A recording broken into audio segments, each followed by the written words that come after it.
In January 1950, one of the most carefully planned robberies in criminal history took place at a Brinks Armored Car Company warehouse in Boston, Massachusetts.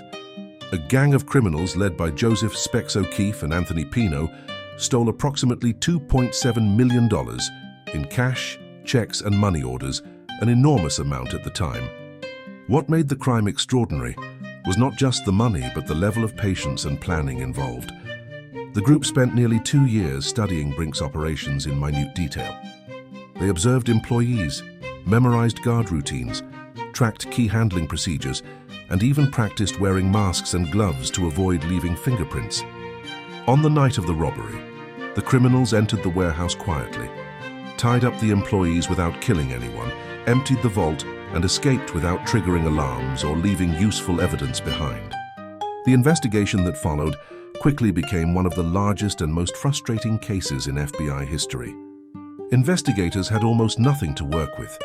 No fingerprints, no witnesses who could identify faces, and no sudden spending by suspects that could trace the stolen money. The FBI interviewed thousands of people, followed hundreds of tips, and monitored known criminals for years. Yet the case went nowhere. Because the robbers were disciplined and patient, they avoided drawing attention to themselves and slowly laundered or hid the stolen money. The press began calling it the perfect crime, and public confidence grew that the criminals had truly gotten away with it. However, what ultimately broke the case was not advanced technology or a dramatic clue, but time and human weakness. As years passed, tensions within the gang grew. Members argued over money, trust broke down, and fear increased as the statute of limitations approached. In 1956, just days before the deadline to prosecute, the FBI received a crucial tip. Informants revealed the names of the men involved, their roles and details that only insiders could know.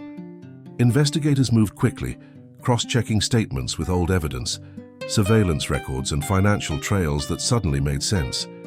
The FBI arrested several gang members, including O'Keefe and Pino, and successfully prosecuted them before time ran out. Although the crime was finally solved, most of the stolen money was never recovered.